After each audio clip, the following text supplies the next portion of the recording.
Welcome বন্ধুরা। তোমাদের math টেস্টের চ্যানেলে সবাইকে স্বাগতম।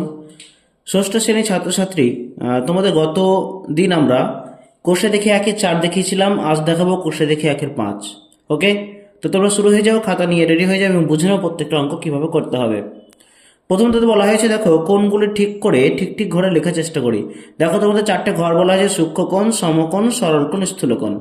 সূক্ষ্মকোণ কোণগুলো যেগুলো 90 ডিগ্রি কম, সমকোণ মানে 90 ডিগ্রি, সরলকোণ মানে 180 ডিগ্রি এবং স্থূলকোণ মানে 90 ডিগ্রি বেশি কিন্তু 180 থেকে কম। চলো কোনটা কোন ঘরে বসবে আমরা দেখে নিই। দেখো 1 নম্বরে সূক্ষ্মকোণ আমি আগে থেকে তুলে রেখেছি যাতে তোমাদের বুঝতে সুবিধা হয়। দেখো সূক্ষ্মকোণ কোণগুলো পড়ছে এখানে 12 ডিগ্রি, 22.5 ডিগ্রি, 39 ডিগ্রি, 69 ডিগ্রি। সমকোণ একমাত্র কোণ সেটা হচ্ছে 90 ডিগ্রি, সরল কোণ একমাত্র কোণ সেটা হচ্ছে 180 ডিগ্রি এবং স্থূলকোণ যেটা বললাম 90 এর বেশি কিন্তু 180 এর কম, সেক্ষেত্রে হবে 179 ডিগ্রি, 100 ডিগ্রি এবং 91 ডিগ্রি। পরে প্রশ্ন আছে, দেখো সরল কোণ সমান 2 গুণ ড্যাশ, তাই সরল কোণ সমকোণের দ্বিগুণ। তার আমরা সমকোণ কত জানি? সমকোণ আমরা জানি 90 ডিগ্রি, তাহলে এখানে ফাঁকা ঘরে রেখে দাও 2 গুণ 90 ডিগ্রি। ওকে, কারণ সরল কোণ মানে কত হয়? 180 ডিগ্রি, তাহলে 90 দুগুণে 180 ডিগ্রি। পরের প্রশ্ন দেখো 3 নম্বরে বলা হয়েছে নিচের কোন কোন দৈর্ঘ্যের রেখাংশগুলি দ্বারা ত্রিভুজ তৈরি করা যায়।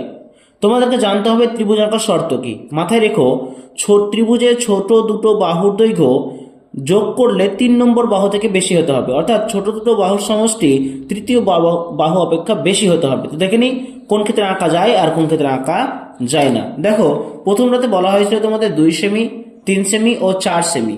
দেখো তো 2 আর 3 যোগ করলে কত হবে? 2 আর 3 যোগ করলে হবে 5, যেটা কিন্তু তৃতীয় বাহু 4 সেমি থেকে কিন্তু বেশি, তাই না? তাহলে এটা কি হবে? এটা আঁকা সম্ভব। লিখে দেবো এখানে ত্রিভুজ আঁকা সম্ভব। ত্রিভুজ আঁকা সম্ভব। অবশ্যই তোমরা সেই নিয়মটা, ত্রিভুজ আঁকার শর্তটা কিন্তু অবশ্যই মাথায় রাখবা। পরেরটাতে চলে আসি, দেখো বিতে বলা হয়েছে 4 সেমি, 3 সেমি, 7 সেমি। দেখিনি 4 আর 3কে যোগ করে কত হয়? 4 আর 3কে যোগ করা হবে 7 সেমি, যেটা কিন্তু তৃতীয় বাহু সমান, তাই না? তার মানে এটা কিন্তু বড় হলো না, এই জিনিসটা কিন্তু 3 নম্বর বাহু থেকে বড় হলো না, সো এটা কিন্তু আঁকা সম্ভব নয়। এখানে লিখে দাও ত্রিভুজ আঁকা সম্ভব নয়। সমান হলেও আঁকা সম্ভব হবে না, আবার ছোট হলেও কিন্তু আঁকা সম্ভব হবে না, অনলি বড় হতে হবে। ত্রিভুজ আঁকা সম্ভব নয়। চলো পরিষ্কার হয়ে গেল। পরেরটা দেখো সি নম্বর, 1 সেমি দিয়েছে, 3 সেমি দিয়েছে, 2 সেমি দিয়েছে। দেখো ছোট দুটো কোণ তো 1 আর 2, তাহলে 1 আর 2কে যদি যোগ করে কত হবে? 3 সেমি। সেটা কিন্তু তৃতীয় বাহু 3 সেমির সমান, এটাও কিন্তু সমান হচ্ছে, অতএব এটাও কিন্তু ত্রিভুজ আঁকা সম্ভব নয়। এক্ষেত্রেও ত্রিভুজ আঁকা সম্ভব নয়। তাহলে মাথায় রাখো ত্রিভুজ আঁকার শর্ত হলো ছোট দুটো বাহুর দৈর্ঘ্য সমষ্টি 3 নম্বর বাহু থেকে বেশি হতে হবে। তাহলে এখানে লিখবো ত্রিভুজ আঁকা সম্ভব নয়। পরিষ্কার। পরের প্রশ্ন দেখো বলা হয়েছে 4 নম্বরে সূক্ষ্মকোণী ও স্থূলকোণী ত্রিভুজ কাকে বলে? লিখিও ছবি এঁকে চাঁদার সাহায্যে কোণগুলি মাপি। তোমরা তো কোণ মাপতে জানোই, চাঁদার সাহায্যে কিভাবে কোণ মাপতে হয়। তো আগে কাকে বলে বলে দেখে নাও। সূক্ষ্মকোণী ত্রিভুজ যেটা হয়েছে তোমরা লিখে নাও, বুঝে নাও। সূক্ষ্ম মানে হচ্ছে ছোট, কার চেয়ে ছোট? 90 ডিগ্রির ছোট। অর্থাৎ যে ত্রিভুজের প্রতিটি কোণ সূক্ষ্মকোণ বা 90 ডিগ্রি অপেক্ষা কম তাকে সূক্ষ্মকোণী ত্রিভুজ বলে। এরকম একটা ত্রিভুজ আঁকতে হবে। তোমরা এখানে স্কেলে সুন্দর করে আঁকো, প্রত্যেকটা কোণ তোমরা চাঁদার সাহায্যে মেপে নাও।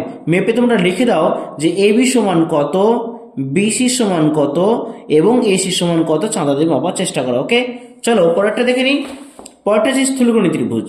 দেখো যে ত্রিভুজের একটি কোণ স্থূলকোণ বা 90 ডিগ্রি অপেক্ষা বেশি ও 180 ডিগ্রি অপেক্ষা কম, তার মানে একটা কোণকে অবশ্যই 90 ডিগ্রি বেশি হতে হবে, তাকে স্থূলকোণী ত্রিভুজ বলে।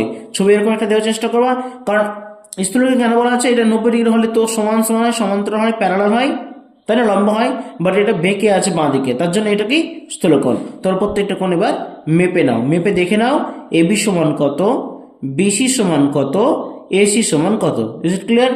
চলো পরের প্রশ্ন বলা হয়েছে তোমাদের, দেখো পাশের বর্গাক্ষেত্রকার চিত্রের পরিসীমা মাপি। পরিসীমা মানে সূত্র কি? 4 গুণ বাহুর দৈর্ঘ্য। এই যে চিত্র দেখতে পাচ্ছ, দেখো প্রত্যেকটা, এটা যদি 4 সেমি হয় তার মানে এটাও 4, এটাও 4, এটাও 4। তাহলে সূত্র কি? বর্গক্ষেত্রাকার চিত্রের পরিসীমা সূত্র হচ্ছে 4 গুণ বাহুর দৈর্ঘ্য। তাহলে 4 গুণ বাহুর দৈর্ঘ্য হচ্ছে 4 সেমি, তার মানে হয়ে গেল 16 সেমি। তার পরের প্রশ্নটা বলা হয়েছে যে পাশের বৃত্তাকার ক্ষেত্রে ব্যাস কত। ভালো করে দেখো, ব্যাস মানে তো পুরোটাই, ব্যাস মানে এখান থেকে এতটাই, তাহলে এটা যদি 4 সেমি হয় তাহলে এটাও 4 সেমি, তাহলে এটা 4 সেমি হলে নিশ্চয়ই এটাও 4 সেমি, তাহলে ব্যাসটাও কিন্তু তোমার 4 সেমি হয়ে যাবে। তাহলে লিখতে পারি বৃত্তাকার ক্ষেত্রে ব্যাস হবে 4 সেমি। এখন ব্যাসার্ধ মানে কি, ব্যাসের অর্ধেক, তাহলে ব্যাস ছিল 4, তাকে 2 দিয়ে ভাগ, 4/2, তাহলে ব্যাসার্ধ হয়ে যাবে 2 দুগুণে 4 অর্থাৎ 2 সেমি। এই ছিল তোমাদের এই চ্যাপ্টার অঙ্ক 1-5, খুব সহজ অঙ্ক তোমাদের জ্যামিতিক কিছু পার্ট এখানে দেওয়া ছিল, এটা দেখিয়ে দিলাম। আমরা পরের অধ্যায়ে চলে আসবো, পরের কোর্সে দেখিয়ে চলে আসবো। তোমরা অবশ্যই আমাদের চ্যানেলের সঙ্গে থাকো এবং চ্যানেলকে ভালো লাগলে অবশ্যই সাবস্ক্রাইব করে দিও, বন্ধুদের মধ্যে শেয়ার করে দিও, কারণ তোমাদের এই চ্যানেল তোমাদেরকে অঙ্ক শিখিয়েই ছাড়বে, এটা এই চ্যানেলের প্রতিজ্ঞা। ওকে, থ্যাংক ইউ সো মাচ।